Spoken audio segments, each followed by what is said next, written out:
하신 적이 없습니까?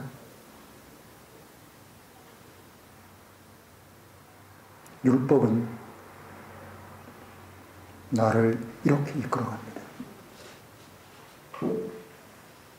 여전히 고상한 척하고, 여전히 자기는 괜찮은 척하고, 여전히 자기는 율법을 지키면서 선하게 사는 사람인 척하고, 자기는 안 그런 듯하고 그러면서 살고 있다면 그것은 위선자입니다. 하나님은 그 존재에 대해서 진노하십니다. 21장과 21절과 20절은 굉장히 깊은 큰 간격이 있습니다. 20절은 사람을 절망의 상태로 선언합니다. 그러나 21절은 다릅니다. 이런 완전한 절망, 완전한 불가능 상태에 있는 사람, 율법이 있는 이스라엘이나 율법 밖에 있는 한국 사람이나 이 모든 이방인, 그들에게는 양심이 있습니다. 그들에게는 본성이 있습니다. 그래서 자기에 대해서 정죄합니다. 율법이 없어도, 이스라엘에게 주신 것 같은 율법이 없어도 그들은 자기 안에서 외치는 그 양심의 외침 때문에 견딜 수 없어 합니다. 그것을 애써 짓누르고, 모든 사람이 다 그렇게 사는데 나만 그렇게 사는 게 아닌데 그게 큰 문제가 될 수 있겠어라고 자기를 달래보지만 여전히 그 양심은 자기를 향해서 외칩니다. 너 그러면 안 돼. 사람은 하나님 앞에 의롭게 될 수 없습니다. 사람은 사람의 모든 자원을 가지고 이를 악물고 혀를 깨물고 별짓을 다해도 사람은 자기의 애씀과 행위로, 그것을 율법의 행위라고 표현합니다. 하나님 앞에 의롭게 될 수 없습니다. 사람은 완전히 망가졌습니다. 사람은 절망 상태입니다. 사람은 끝장이 났습니다. 사람에게는 어떤 방법도 없습니다. 자, 이것이 3장 20절 것입니다. 만약에 이 상태에서 끝나버렸다면 사람들은 어떻게 될까요? 전부 하나님의 기준에 이르지 못하고 지옥 속으로, 불의 호수 속으로 빨려 들어갔을 것입니다. 그런데 하나님은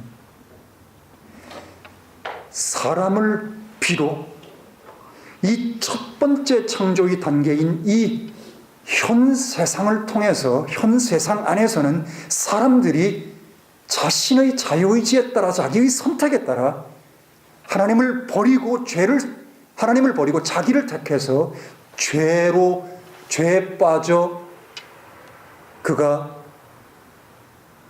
타락했을지라도 하나님께서는 자신이 사람을 만드신 창조의 목적과 이 온 우주 만물을 만든 자신의 영원한 그 목적을 포기하지 않으십니다. 그 하나님의 영원한 목적이 하나님으로 하여금 이 상태에서 일하게 하셨다는 겁니다. 만약 이 상태에서 중단돼 버린다면 하나님의 영원한 목적은 영원히 끝나버리고 맙니다. 사람에게 네가 선택했으니까 네가 책임을 지고 네가 모든 것을 회복시키라고 하나님이 사람에게 명령하셨다면 사람은 아무것도 하지 못하고 정신병에 걸려서 나를 자살하거나 아니면 불의 호수 속으로 들어갈 수밖에 없는 그런 비참한 운명입니다. 이까지가 영생을 얻기 위해서 마가복음 10장에 찾아온 부자 청년을 향해서 주님께서 하신 고백이 바로 이 20절과 21절 사이에 들어 있습니다. 사람으로는 누가 구원을 얻을 수 있는가 하니 예수께서 대답하시되 사람으로는 할 수 없으되 하나님은 그렇지 아니하니 하나님께로서는 모든 것을 다 하실 수 있느니라. With God all things are possible. 하나님은 사람이 완전한 절망의 상태에서 자기를 향해 사망을 선고하는 그 시점에서 사람이 할 수 없는 그 구원을 이루시기 위해, 사람이 스스로를 의롭게 할 수 없는 그 상태를 온전하게 하나님의 영원한 목적을 성취하도록 만드시기 위해 그 사람을 의롭게 하는 방법을 하나님은 영원전부터 가지고 계셨다는 사실입니다. 사람의 타락은 이미 예지되어 있었습니다. 사람에게 자유의지를 주셨을지라도 그 자유의지로 말미암아 하나님이 사탄에 의해서 죄를 범하게 될 것을 하나님은 이미 창세 전부터 예지하고 계셨습니다. 21절이 바로 그것입니다. 여러분, 제가 말씀드렸죠. 율법 속에는 하나님의 의와 하나님의 거룩이, 하나님의 신성이 그 안에 담겨져 있습니다. 율법은 잘못된 것이 아닙니다. 율법은 제한적이지만 제한적인 상태에서 하나님의 모든 것들을 담고 있습니다. 그렇기 때문에 율법은 스피리추얼하고 홀리하고 굿이고 라고 로마서 7장에서 말하고 있는 것이죠. 자, 여기 21절에 보시면 놀라운 말씀이 있습니다. 그러나 이제는 율법 밖에 있는 하나님의 의가 드러났다는 것입니다. 여러분, 이 말의 가치를 얼마나 알고 계신가요? 저도 이 말의 가치를 세월이 지나면서 점점 더 중하게 느껴지는 것 같습니다. But now the righteousness of God without the law is manifested.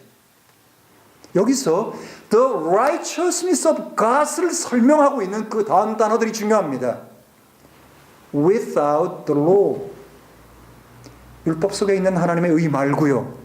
율법 속에 있는 의로는, 율법 속에 있는 하나님의 의로는 사람이 자기 스스로를 의롭게 만들 수 없는 절대 절명의 이 한계 속에서 하나님께서는 율법 밖에 있는 하나님의 의를 드러내셨다고 선언하고 있습니다. 율법 밖에 또 다른 하나님의 의가 있었습니다. 그 의가 무엇일까요?